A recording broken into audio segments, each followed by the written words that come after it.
Senja menjingga menyelimuti desa Karangjati, sebuah desa kecil di pinggiran Purwokerto. Angin berhembus lirih, menerbangkan dedaunan kering di halaman rumah kayu tua yang berdiri kokoh meski dimakan usia. Di teras rumah itu, seorang perempuan tua duduk bersila dengan tatapan kosong menembus cakrawala. Nenek Pancasona. Di tangannya, sehelai kain batik dengan motif bunga melati terlipat rapi. Kain itu milik cucunya, Bima. Pemuda 22 tahun yang menjadi cahaya dalam hidupnya. Kini tinggal nama. Mayat Bima ditemukan di tepi sungai Serayu pagi tadi, terkapar di antara ilalang yang basah oleh embun. Tubuhnya penuh lebam dan luka menganga di pelipisnya, tanda bahwa ia telah dianiaya dengan keji. Warga desa berkerumun saat polisi datang mengangkut jasadnya. Tetapi tak ada penyelidikan, tak ada keadilan. Para preman yang merajalela di Purwokerto, geng Serigala Hitam, adalah dalang di balik ini semua, tetapi tak seorang pun berani menyebut nama mereka. Di rumah duka, suara isak tangis menggema. Tetangga dan kerabat datang memberi belasungkawa, tetapi nenek Pancasona hanya diam. Matanya kosong, bibirnya terkatup rapat. Dalam dirinya, bukan hanya duka yang membuncah, melainkan amarah yang membara. Pak Joyo, kepala dusun, duduk di sebelahnya, berusaha menghibur. Saya sudah bicara dengan polisi, Nek, tapi mereka bilang tak ada cukup bukti.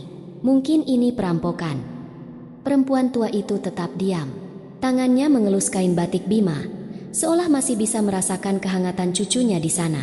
Seorang pemuda, Adi, sahabat Bima, datang dengan wajah pucat. Ia menunduk, lalu berbisik, "Nek, saya tahu siapa yang melakukannya." Nenek Pancasona mengangkat kepalanya. Tatapannya tajam menusuk. "Siapa?" Adi menelan ludah, tangannya gemetar. "Geng Serigala Hitam. Saya lihat Bima dikeroyok di gang belakang pasar Wage semalam. Saya ingin menolong, tapi mereka terlalu banyak. Saya takut, Nek." Sejenak, sunyi. Angin sore berhembus lebih dingin dari biasanya. Nenek Pancasona berdiri perlahan, merapikan selendangnya. Warga yang masih berada di rumahnya menatapnya dengan cemas. Ia melangkah ke dalam kamar. Di sudut ruangan, sebuah kotak kayu berukir tergeletak di atas lemari tua. Tangannya yang keriput meraba ukiran itu sebelum membuka tutupnya. Di dalamnya, sehelai selendang merah dan sebilah keris berkarat terbaring diam. Ia memegang keris itu, menggenggamnya erat. Dulu, senjata ini telah merenggut banyak nyawa di tangannya. Nenek Pancasona keluar dari kamar, berdiri di ambang pintu rumahnya. Matahari telah tenggelam, menyisakan langit gelap yang seolah ikut berkabung. Suasana mendadak terasa lebih berat, seolah angin pun tahu bahwa badai akan segera datang.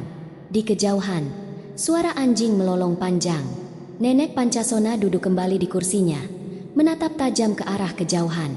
Tangannya menggenggam keris pusaka, dan dalam hatinya hanya ada satu tekad: darah akan dibayar dengan darah.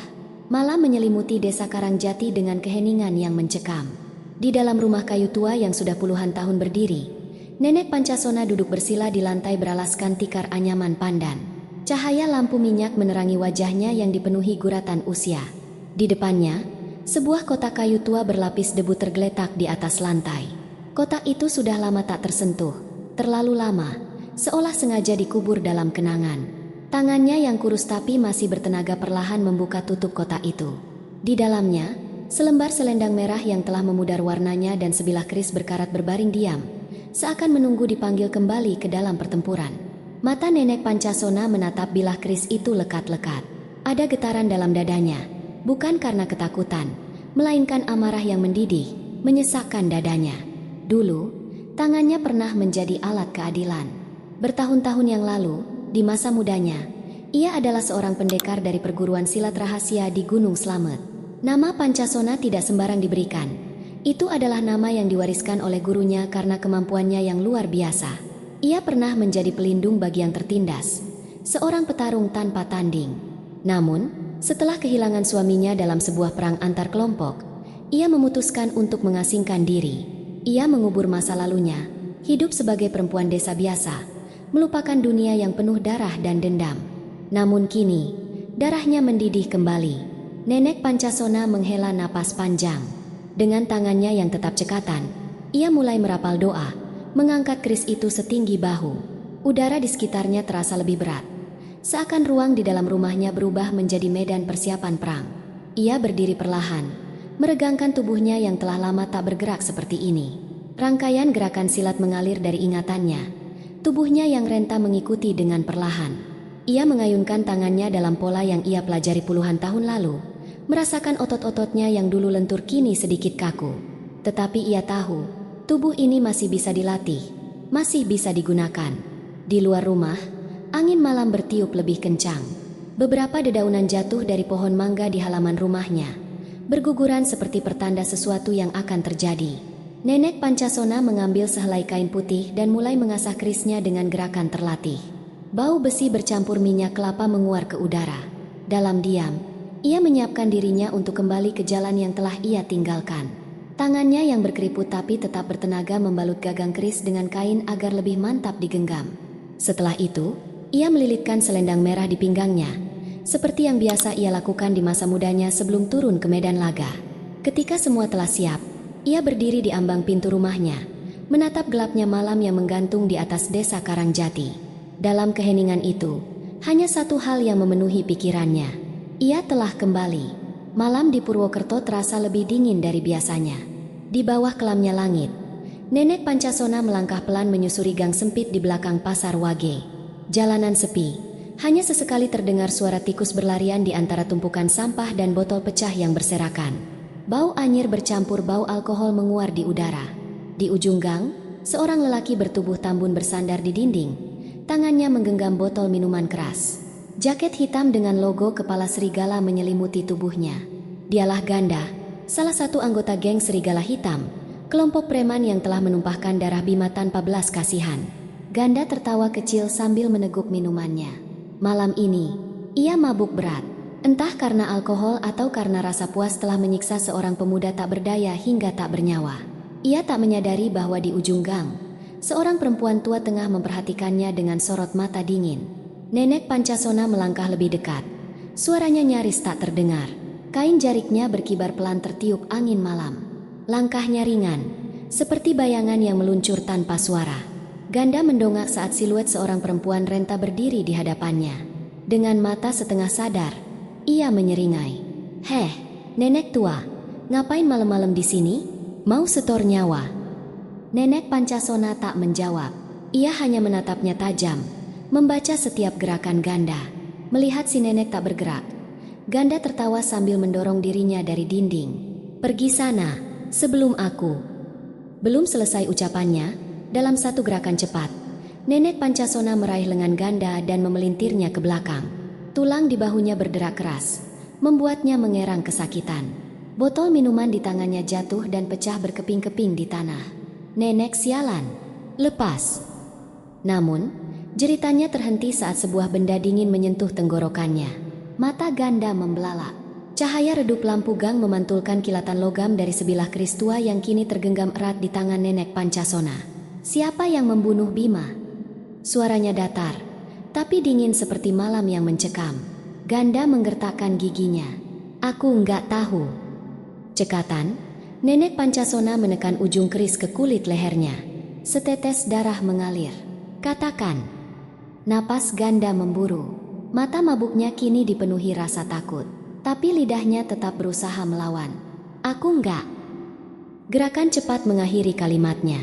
Dalam sekejap, Nenek Pancasona mengiris kerisnya ke tenggorokan Ganda. Darah hangat menyembur dari lehernya, membasahi jaket hitamnya. Tubuhnya jatuh terduduk. Tangannya berusaha menghentikan aliran darah yang tak mungkin terbendung.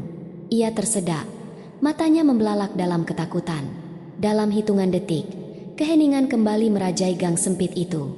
Ganda meregang nyawa, sementara Nenek Pancasona berdiri di sampingnya, menatap tubuh yang kini tak lagi bergerak. Setetes darah menetes dari ujung kerisnya, mengenai punggung tangannya yang penuh keriput. Tanpa suara, ia menyelipkan keris kembali ke dalam lipatan jariknya. Angin malam kembali berhembus. Malam semakin larut di Purwokerto. Langit hitam pekat menggantung tanpa bintang, seolah alam pun enggan menyaksikan apa yang akan terjadi. Angin dingin berembus dari arah Sungai Serayu, membawa serta aroma tanah basah dan kesunyian yang mencekam. Di sebuah jalan kecil yang sepi di belakang terminal Bulu Pitu, sekelompok pria berbadan tegap berkumpul. Mereka duduk di bangku kayu depan warung tuak yang sudah tutup. Botol-botol miras berserakan di kaki mereka. 5 orang. Semuanya mengenakan jaket hitam dengan emblem kepala serigala menyeringai. Tanda geng serigala hitam. Mereka tertawa keras, bercanda tanpa peduli waktu. Di antara mereka, Bono, pria dengan kepala pelontos dan bekas luka panjang di pipi kiri, menyalakan rokoknya. Ganda belum balik-balik, ya?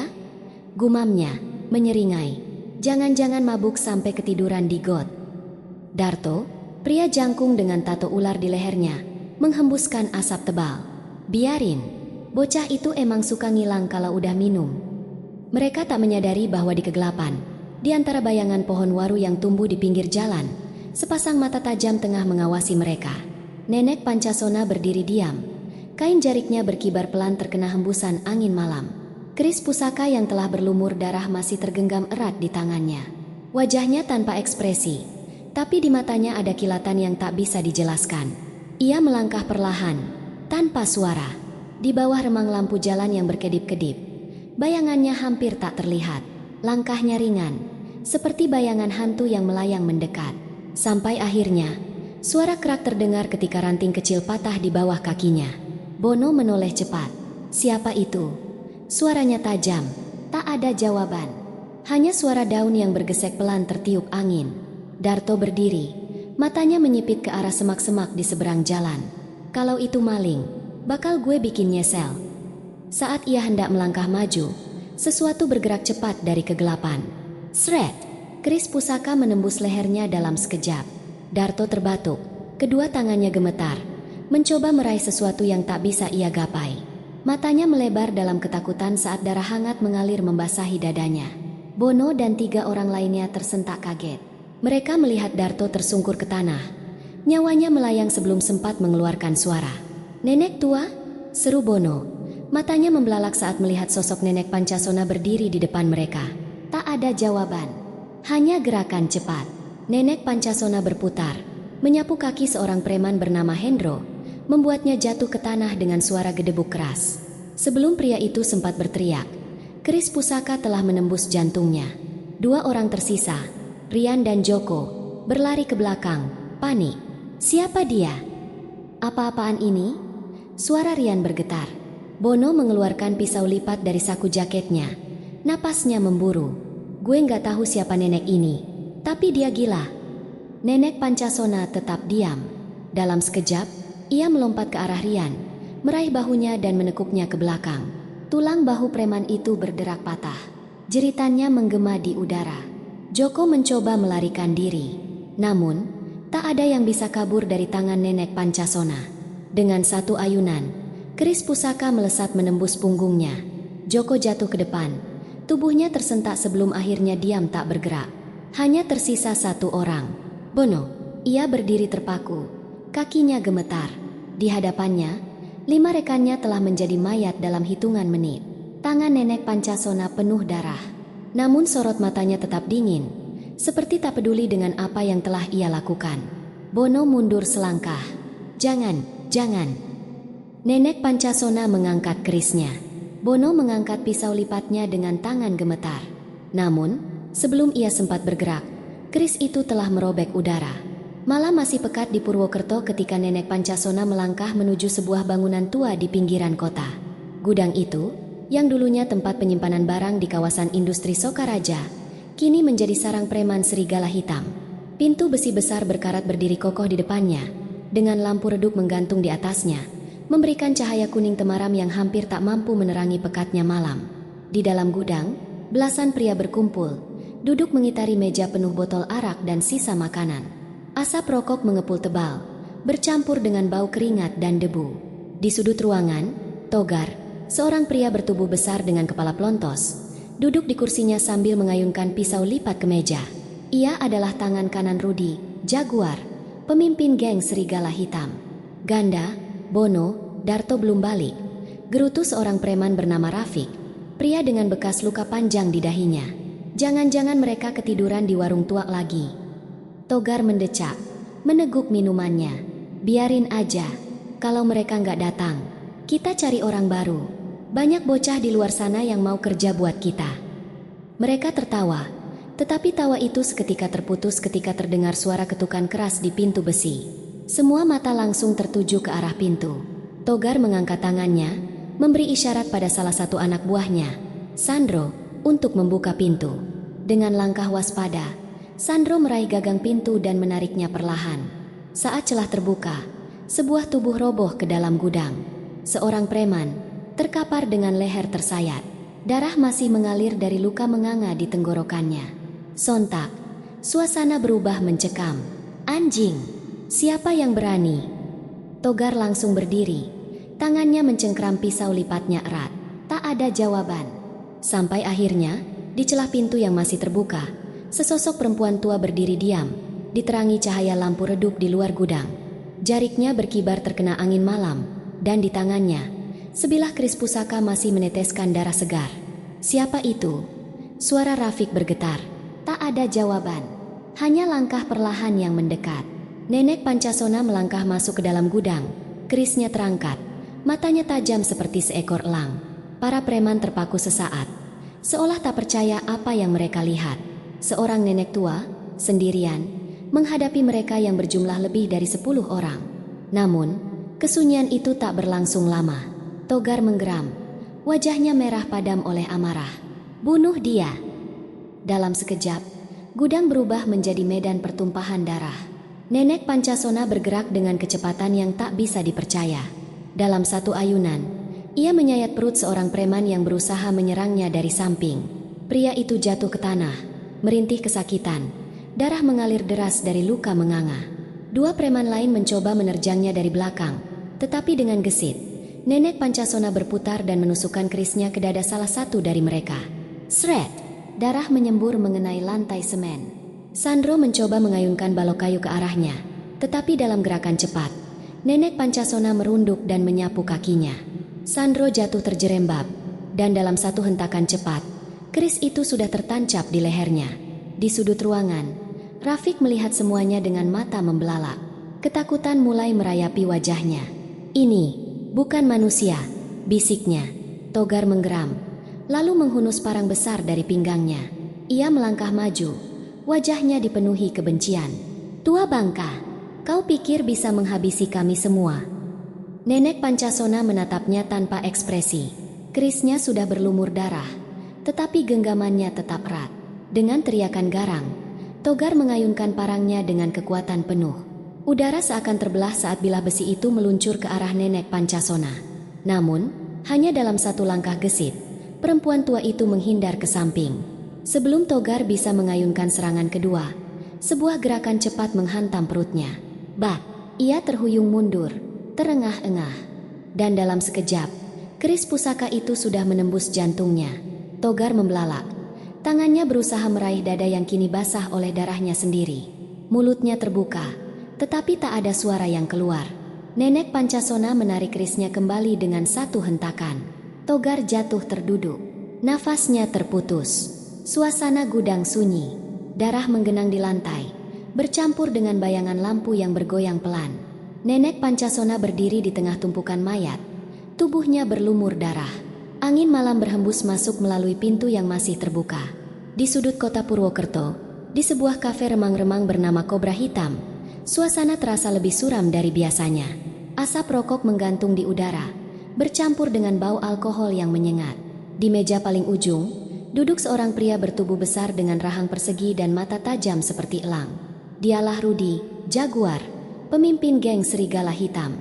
Tangannya mengepal, wajahnya kaku, dan urat di lehernya menegang. Di hadapannya, Taufik, salah satu anak buahnya yang selamat dari pembantaian di gudang, gemetar ketakutan. Bajunya masih ternoda darah, bukan darahnya sendiri, melainkan darah teman-temannya yang habis dibantai. Tangannya bergetar saat mencoba menyalakan rokok, tetapi koreknya jatuh ke lantai. Rudi menatapnya tajam. Ceritakan dari awal. Taufik menelan ludah. Suaranya parau, nyaris tak keluar. Itu bukan manusia, Bang. Rudi mengangkat alisnya. Maksud lo? Taufik menggeleng, matanya kosong. Dia, nenek tua, sendirian. Tapi dia bunuh semuanya. Hening, para preman lain yang berada di ruangan itu saling berpandangan. Tak ada yang berani bicara. Rudi mencondongkan tubuhnya ke depan, menatap Taufik lekat-lekat. Lo pikir gue bakal percaya cerita dongeng kayak gitu? Taufik menggeleng cepat. Beneran, Bang. Gue lihat sendiri. Togar, Rafiq, Sandro, semuanya tak bernyawa. Dia pakai keris kecil, tapi gerakannya lebih cepat dari kita semua. Sebuah botol kaca tiba-tiba melayang dan pecah di dinding. Semua orang tersentak. Wajah Rudi memerah. Matanya menyala penuh amarah. Gue gak peduli dia siapa.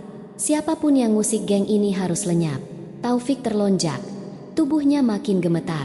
Rudi menarik napas dalam, berusaha menenangkan dirinya sendiri.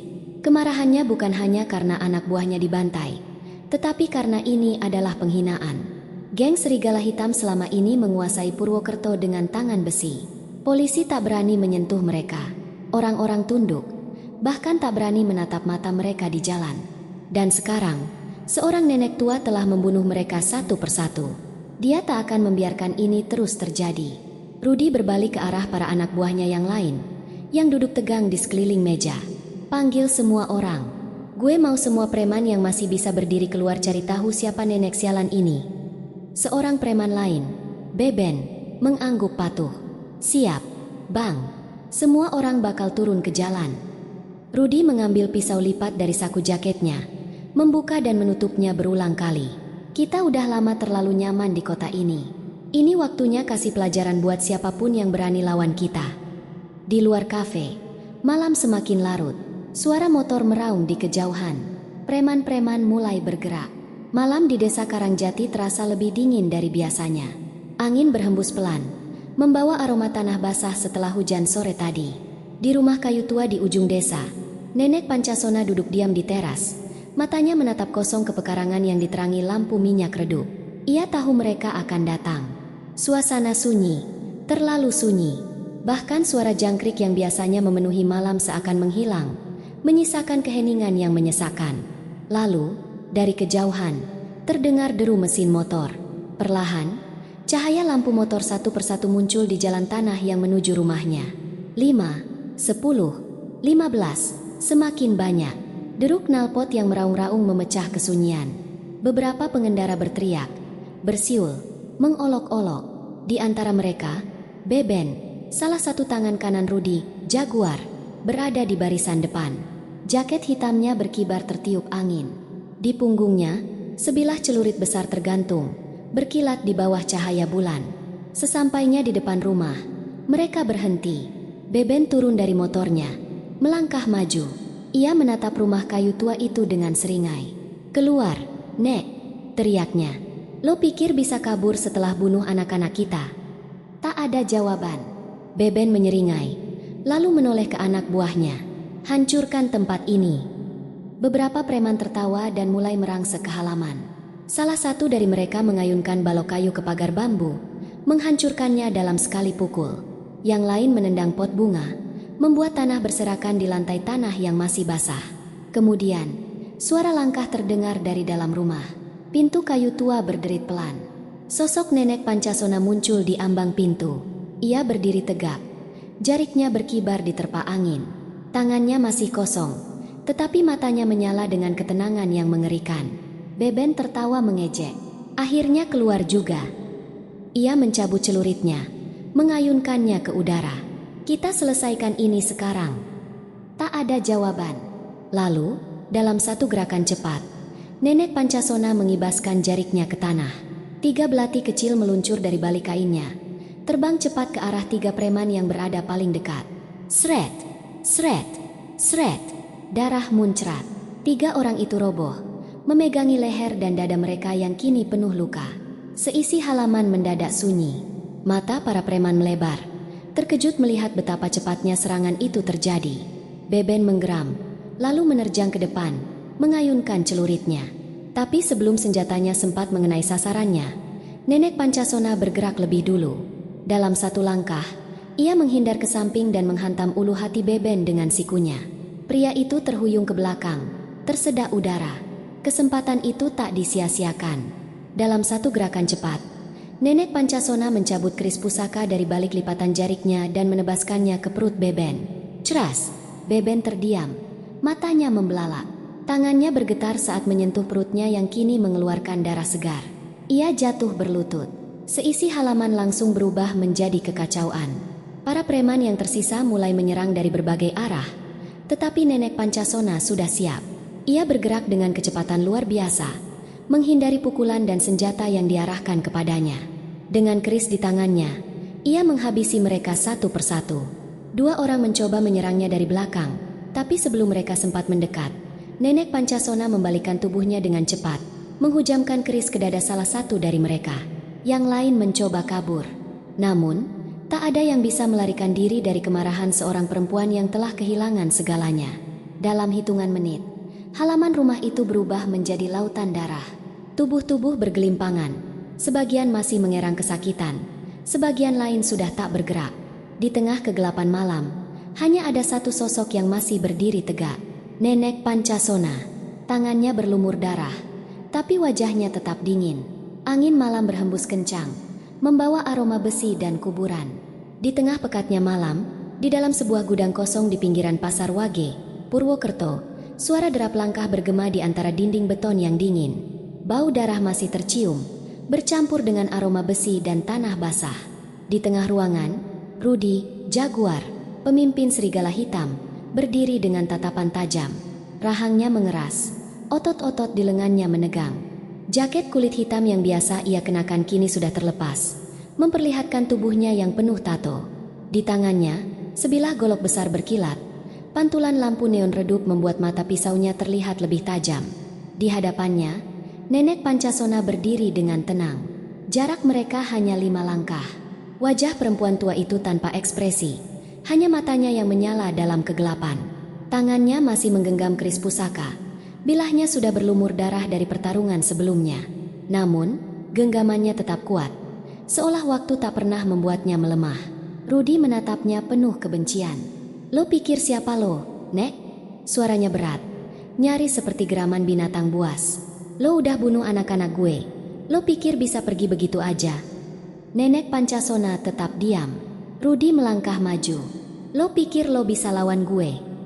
Tak ada jawaban, hanya gerakan. Dalam sekejap, Nenek Pancasona melompat ke depan dengan kecepatan yang tak terduga. Kerisnya meluncur lurus ke arah leher Rudy, tapi pria itu bereaksi cepat. Goloknya terangkat, menangkis serangan itu dengan benturan keras. Terang, suara besi beradu menggema di dalam gudang. Keduanya melompat mundur, saling mengukur lawan. Rudy menyeringai, mengayunkan goloknya dengan satu tangan. "Lo cepet, Nek, tapi lo tua. Tenaga lo nggak bakal cukup buat lawan gue." Nenek Pancasona tetap diam. Rudy menerjang lebih dulu. Goloknya menyambar udara, mengarah ke tubuh perempuan tua itu. Namun, dalam satu gerakan lincah, Nenek Pancasona merunduk, berputar ke samping, dan menusukkan kerisnya ke arah perut Rudy. Rudy menghindar dengan langkah mundur, tapi ujung bilah keris tetap berhasil menggores pinggangnya. Darah segar merembes dari luka kecil itu. Wajahnya berubah garang. Tanpa menunggu, ia mengayunkan goloknya kembali, kali ini dengan kekuatan penuh. Sret! Nenek Pancasona melompat ke belakang, tapi lengan bajunya terpotong. Sebagian kulitnya terluka. Garis tipis darah muncul di sana. Mereka kembali berhadapan.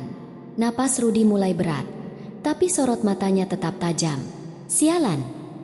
gumamnya sambil menggenggam erat gagang golok. Ia kembali menyerang, kali ini dengan serangan bertubi-tubi. Goloknya menyambar dari berbagai arah. Namun, meski usianya sudah renta, Nenek Pancasona tetap cekatan. Setiap serangan berhasil dihindari dengan langkah kecil dan gerakan efisien. Kemudian, saat satu celah terbuka, Nenek Pancasona maju dengan cepat. Dengan satu gerakan, ia menyelip di bawah ayunan golok Rudy, lalu menusukkan kerisnya ke dada pria itu. Ceras! Rudy terhuyung, matanya melebar. Ia melihat ke bawah. Bilah keris itu tertanam di dadanya, tepat di jantung. Darah mulai mengalir membasahi kaosnya. Tangannya gemetar saat mencoba mencengkeram pergelangan tangan Nenek Pancasona, tapi kekuatannya mulai memudar. Lututnya melemas. Ia jatuh tersungkur ke lantai gudang. Napasnya memburu. Matanya menatap kosong ke langit-langit yang berdebu. Dari bibirnya, hanya satu kata yang keluar. "Brengsek." Lalu, tubuhnya diam.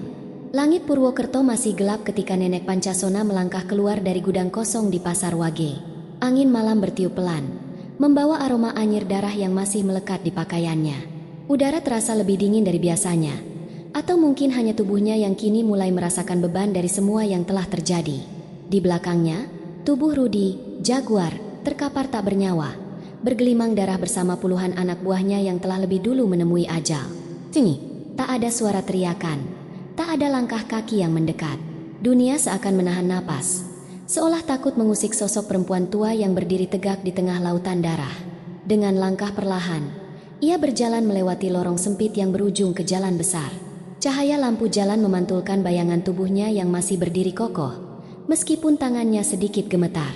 Di kejauhan, desa Karangjati masih terlelap dalam tidurnya, tidak tahu bahwa malam ini dunia telah berubah. Sesampainya di halaman rumahnya yang masih berantakan dengan bekas serangan sebelumnya, Nenek Pancasona berhenti sejenak.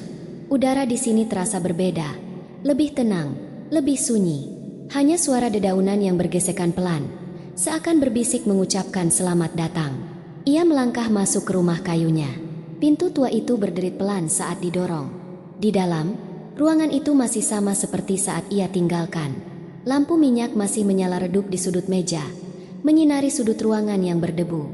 Di atas meja, kain batik milik Bima terlipat rapi, tetap di tempatnya, seakan menunggunya kembali. Nenek Pancasona duduk perlahan di kursi kayu tuanya. Ia menatap kain itu dengan mata yang lelah, lalu menghela napas panjang. Tangannya yang masih berlumuran darah kini menyentuh kain itu dengan lembut, seolah sedang menyentuh pipi cucunya yang sudah tiada. Di luar, angin berhembus perlahan. Lampu minyak berkelip sesaat sebelum kembali stabil. Desa Karangjati yang biasanya sunyi, kini diliputi bisik-bisik yang beredar dari mulut ke mulut. Di warung kopi, di pasar, bahkan di tepi sungai, orang-orang berbicara dengan suara pelan, sesekali menoleh ke belakang seolah takut sesuatu mendengar. Kabar itu telah menyebar. Malam berdarah di Purwokerto, di mana Rudi, Jaguar, dan seluruh geng serigala hitam ditemukan tak bernyawa mengenaskan, tanpa ada satupun yang tersisa. Polisi datang, tapi tak ada satupun warga yang memberi jawaban. Tak ada saksi, tak ada petunjuk, hanya cerita samar yang beredar tentang sosok seorang perempuan tua yang berjalan tanpa suara, tentang keris yang berkilat di bawah cahaya bulan, tentang satu persatu nyawa yang dicabut dalam diam. Di balik jendela rumah-rumah tua, para ibu berbisik pada anak-anak mereka, mengingatkan agar tidak keluar malam-malam. Di sudut gang, orang-orang tua menggelengkan kepala, mengenang kisah lama yang seolah terulang kembali. Namun, di rumah kayu di ujung desa, keheningan tetap abadi. Nenek Pancasona duduk di atas dipannya. Tubuhnya masih berbalut kain jarik. Wajahnya terlihat tenang. Ia tidak pergi kemana-mana, tidak bersembunyi, tidak melarikan diri. Pintu rumahnya tetap terbuka seperti biasa. Pagi itu, seorang anak kecil bernama Raka berlari-lari menuju rumahnya. Ia adalah anak Pak Joyo, kepala dusun yang sejak lama mengenal Nenek Pancasona. Nafasnya tersengal saat berhenti di depan rumah kayu itu. "Nek," panggilnya pelan. Tak ada jawaban. Ia melangkah masuk, membuka pintu perlahan. Cahaya matahari masuk, menerangi ruangan yang masih sama seperti dulu. Sederhana, hangat, penuh kenangan. Di atas dipannya, Nenek Pancasona duduk bersila. Kedua tangannya bersedekap di atas pangkuannya. Jari-jarinya menggenggam kain batik milik Bima. Matanya terpejam. Wajahnya damai, seolah sedang tertidur. Angin pagi berhembus masuk melalui celah-celah dinding kayu, menggoyangkan lampu minyak yang masih berdiri di atas meja. Di luar, burung-burung berkicau pelan, seolah dunia tahu bahwa perjalanannya telah selesai.